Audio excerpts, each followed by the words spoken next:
السلام علیکم dear students, حسن محمود آپ کو اپنے چینل پر خوش آمدید کہتا ہے۔ کنسائنمنٹ کے پہلے لیکچر میں اس کی بنیادی معلومات فراہم کی گئی تھیں اور آج ہم اس دوسرے لیکچر میں کنسائنمنٹ اکاؤنٹ، کنسائنی اکاؤنٹ اور گڈز سینٹ آن کنسائنمنٹ کے اکاؤنٹ کو جنرل انٹریز کے ساتھ بنانا سیکھیں گے۔ یہ ساری بنیادی چیزیں کنسائنمنٹ کے سمپل کوسچن میں پوچھی جاتی ہیں۔ ٹاپک کی کمپلیٹ اویئرنیس کے لیے ضروری ہے کہ آپ اس لیکچر کو آخر تک توجہ سے دیکھیں اور سنیں تاکہ آنے والے دنوں میں تیسرے لیکچر میں ہم کنسائنمنٹ اکاؤنٹ میں کلوزنگ سٹاک اور اب نارمل لاس کی اکاؤنٹنگ ٹریٹمنٹ بآسانی سیکھ سکیں۔ آئیے سمپل کوسچن کو دیکھتے ہیں۔ مسٹر اے نے 70 کھلونوں کے ڈبے مسٹر بی کو بھیجے جن کی لاگت فی ڈبہ مختلف 350 روپے تھی۔ مسٹر اے نے ان باکسز کو بھیجنے کے لیے 2500 روپیز ایز رینٹ اور انشورنس پے کیا۔ مسٹر بی نے مسٹر اے کو 10,000 کی اماؤنٹ ایڈوانس پے کی۔ مسٹر بی نے یہ چیزیں وصول کی اور 1500 روپیز کی amount as rent and go down rent کے طور پر خود ادا کیے۔ مسٹر بی نے ساری کنسائنمنٹ 36,000 روپیز میں سیل آؤٹ کی اور اس 36,000 کی سیل کو کمپلیٹ کرنے کے لیے اس نے 15% کمیشن چارج کیا اور ریمیننگ اماؤنٹ کنسائنر کو بینک کے تھرو بھیج دی۔ کنسائنمنٹ کے کوسچن کو حل کرنے سے پہلے چند بنیادی معلومات جان لیتے ہیں۔ کنسائنمنٹ کے اکاؤنٹ کو بنانے کا بنیادی مقصد کنسائنمنٹ پر بھیجی گئی اشیاء پر نفع یا نقصان معلوم کرنا ہے۔ یہ اکاؤنٹ کنسائنر تیار کرتا ہے جس میں کنسائنمنٹ کے حوالے سے کنسائنی کو بھیجی جانے والی چیزوں کی لاگت یعنی ان کی کاسٹ، ان گڈز کو کنسائنی تک پہنچانے کے اخراجات اور اس کے ساتھ کنسائنی کی طرف سے اس کنسائنمنٹ کو ریسیو کرنے اور اسے سیل آؤٹ کرنے کے دوران تمام اخراجات جس میں کنسائنی کا کمیشن بھی شامل ہے، اور اس کے ساتھ ساتھ اب نارمل لاس کو کنسائنمنٹ اکاؤنٹ کی ڈیبٹ سائیڈ پر جنرل انٹریز کی بدولت لکھا جاتا ہے، جبکہ کنسائنمنٹ اکاؤنٹ کی کریڈٹ سائیڈ پر جنرل انٹریز کی بدولت کنسائنی کی جانب سے سیل آؤٹ کی گئی چیزوں کی اماؤنٹ لکھتے ہیں اور کنسائنی کے پاس بچے ہوئے انسولڈ سٹاک کی مالیت بھی لکھتے ہیں۔ سیکوینس کے اعتبار سے کنسائنمنٹ اکاؤنٹ میں سب سے پہلے گڈ سینٹ آن کنسائنمنٹ کی اماؤنٹ لکھی جائے گی۔ یہ وہ اماؤنٹ ہے باکسز کی جو کنسائنر نے کنسائنی کو کنسائنمنٹ پر بھیجی ہے۔ اس کے بعد کنسائنمنٹ اکاؤنٹ کو ڈیبٹ کیا گیا اور اس کی وجہ کنسائنر کے ایکسپنسز تھے۔ 2500 روپیز کی اماؤنٹ کنسائنر نے ایز فریٹ اور انشورنس پے کی، تو اس لیے کنسائنمنٹ کا اکاؤنٹ ڈیبٹ ہوا اور کیش اکاؤنٹ کریڈٹ ہوا۔ کنسائنمنٹ کے حوالے سے جتنے بھی ایکسپنسز ہوں گے، چاہے وہ اس کے ڈائریکٹ ایکسپنس ہو یا انڈائریکٹ ایکسپنس ہو، وہ کنسائنمنٹ اکاؤنٹ کی ڈیبٹ سائیڈ پر لکھے گا، اور اس کے ساتھ ساتھ کنسائنی کی طرف سے جو ایکسپنسز کنسائنمنٹ کے حوالے سے ادا کیے جائیں گے وہ بھی کنسائنمنٹ اکاؤنٹ کی ڈیبٹ سائیڈ پر لکھے جائیں گے۔ اس کے بعد سیکوینس کے اعتبار سے بی نے اے کو جو 10,000 کی اماؤنٹ ایڈوانس پے کی تھی اس کی انٹری کی گئی ہے، جس میں بینک اکاؤنٹ ڈیبٹ کیا گیا اور مسٹر بی کا اکاؤنٹ کریڈٹ کیا گیا۔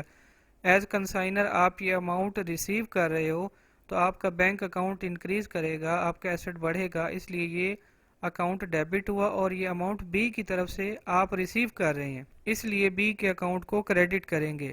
اب یہاں پر غور سے دیکھیے، اس انٹری میں ڈیبٹ سائیڈ اور کریڈٹ سائیڈ دونوں سائیڈوں میں کہیں بھی کنسائنمنٹ کا اکاؤنٹ ڈیبٹ یا کریڈٹ نہیں ہوا، اس لیے کنسائنمنٹ اکاؤنٹ میں اس کی انٹری نہیں ہوگی۔ اس کے بعد کنسائنمنٹ اکاؤنٹ ڈیبٹ ہوا 1500 سے اور اس کی وجہ مسٹر بی ہیں۔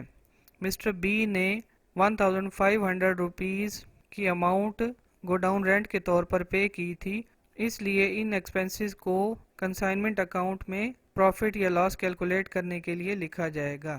نیکسٹ ٹرانزیکشن میں مسٹر بی نے آل گڈز آل باکسز 36,000 کے سیل کیے، تو اس وجہ سے کنسائنمنٹ کا اکاؤنٹ کریڈٹ ہوا اور یہ چیزیں سیل آؤٹ کر رہا ہے مسٹر بی، اس لیے مسٹر بی کا اکاؤنٹ 36,000 سے ڈیبٹ ہو جائے گا۔ مسٹر بی اس وقت آپ کا ڈیٹر ہے، ساری کی ساری اماؤنٹ اس وقت مسٹر بی کے پاس ہے، یہ اماؤنٹ آپ نے مسٹر بی سے ریسیو کرنی ہے، اس لیے یہ آپ کا ڈیٹر بنا اور یہاں پر یہ ڈیبٹ کر دیا گیا۔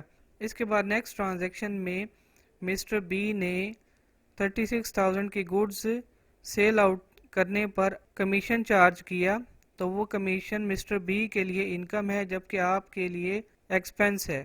36,000 کا 15% 4,200 روپیز بنتا ہے، اسے کنسائنمنٹ اکاؤنٹ کی ڈیبٹ سائڈ پہ لکھا گیا، اور اس کے بعد کلوزنگ سٹاک یہاں پہ 0 ہے کیونکہ سارے کا سارا سٹاک سیل آؤٹ ہو گیا تھا، اور اس کوسچن میں اب نارمل لاس پرووائڈ نہیں کیا گیا۔ آنے والے سوالوں میں یہ دونوں چیزیں شامل ہوں گی انشاءاللہ۔ اس کے بعد دونوں سائیڈوں کا ہم ٹوٹل کریں گے، کریڈٹ سائیڈ کا ٹوٹل زیادہ ہے جبکہ ڈیبٹ سائیڈ کا ٹوٹل کم ہے، اس لیے اس کنسائنمنٹ پر مسٹر اے کو یعنی آپ کو 3,300 روپیز کا پروفٹ ہوا۔ یہ اماؤنٹ ڈیبٹ سائیڈ پر لکھی گئی کنسائنمنٹ اکاؤنٹ کی، تو انٹری اس طرح بنی کنسائنمنٹ اکاؤنٹ ڈیبٹ، اور یہ اماؤنٹ آپ نے ٹرانسفر کی ہے پروفٹ اینڈ لاس اکاؤنٹ کو۔ اس کے بعد ہم مسٹر اے کی بکس میں مسٹر بی کا لیجر بنائیں گے، اور اس لحاظ سے مسٹر اے کی بکس میں بی سے ریلیٹڈ انٹریز کو یہاں پہ دوبارہ اکٹھا کیا گیا ہے۔ تو سب سے پہلے مسٹر بی کا اکاؤنٹ کریڈٹ ہوا 10,000 سے، اس کی وجہ تھی بینک اکاؤنٹ، تو مسٹر بی کا اکاؤنٹ 10,000 سے کریڈٹ ہوا، اس کی ریزن بینک اکاؤنٹ لکھی گئی۔ اس کے بعد پھر مسٹر بی کا اکاؤنٹ 1,500 سے کریڈٹ ہوا، اور اس کی وجہ تھی کنسائنمنٹ اکاؤنٹ۔ 1,500 روپیز کی اماؤنٹ مسٹر بی نے کنسائنمنٹ ریسیو کرنے کے بعد اپنے گوڈاؤن تک پہنچانے کا کرایہ پے کیا، اور اس میں گوڈاؤن کا رینٹ بھی شامل ہے۔ یہ ایکسپینس کنسائنمنٹ کی وجہ سے ہو رہا ہے۔ بی یہ اماؤنٹ کنسائنر سے ریسیو کرے گا، اس لیے کنسائنمنٹ اکاؤنٹ کو ڈیبٹ کیا گیا ہے۔ اور اس کے بعد مسٹر بی نے 36,000 کی گوڈز سیل آؤٹ کر دیں، اس لیے مسٹر بی کا اکاؤنٹ ڈیبٹ ہوا تھا اور کنسائنمنٹ اکاؤنٹ کریڈٹ ہوا تھا۔ اس کے بعد مسٹر بی نے 36,000 پر 15% کمیشن چارج کیا 4,200، اسے کریڈٹ سائیڈ پہ لکھا گیا اور اس کی وجہ کنسائنمنٹ اکاؤنٹ بنی۔ اس کے بعد ہم ان دونوں سائیڈوں کو کمپیئر کریں گے۔ مسٹر بی کے اکاؤنٹ کی ڈیبٹ سائیڈ کا ٹوٹل زیادہ ہے، کریڈٹ سائیڈ کے آئٹمز کا ٹوٹل 36,000 سے کم ہے، اس لیے 36,000 کی اماؤنٹ کو لیجر کی دونوں سائیڈوں پر لکھا گیا اور اس میں سے کریڈٹ سائیڈ کے آئٹمز کو مائنس کیا گیا، تو ریمیننگ اماؤنٹ 20,300 روپیز بنی۔ یہ اماؤنٹ مسٹر بی نے مسٹر اے کو پے کر دی۔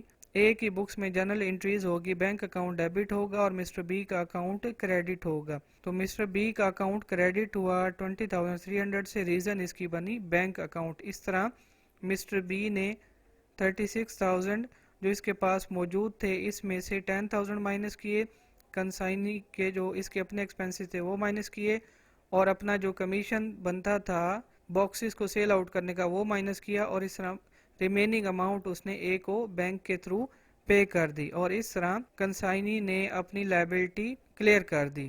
اس کے بعد ہم آخری اکاؤنٹ بناتے ہیں گوڈز سینٹ آن کنسائنمنٹ کے اکاؤنٹ کو۔ اس میں سب سے پہلی انٹری کی گئی تھی گوڈز سینٹ آن کنسائنمنٹ کے حوالے سے کنسائنمنٹ اکاؤنٹ ڈیبٹ ہوا تھا جبکہ goods Saint on consignment account credit ہوا تھا، تو goods Saint on consignment account کی کریڈٹ سائیڈ پر 24,500 لکھا اور اس کی ریزن کنسائنمنٹ اکاؤنٹ لکھا۔ اب اسے کلوز کرنے کے لیے سیم اماؤنٹ ہم ڈیبٹ سائیڈ پر لکھیں گے اور یہ اماؤنٹ آپ چارج کر دیں گے کلوز کرنے کے لیے ٹریڈنگ اکاؤنٹ کو، تو اس طرح good sent on consignment account debit ہو جائے گا 24,500 سے، اور اس کو ڈیبٹ کرنے کی وجہ ٹریڈنگ اکاؤنٹ بنے گا۔ اس اکاؤنٹ کی دونوں سائیڈوں کا ٹوٹل برابر ہے، اس لیے اس اکاؤنٹ کا بیلنس سی ڈی 0 ہوگا، اس لیے وہ لکھا ہی نہیں گیا۔ ٹاپک کے حوالے سے کوسچنز اور اپنی رائے کو کمنٹ سیکشن میں ضرور لکھیں۔ آپ کا بہت شکریہ۔ اللہ حافظ۔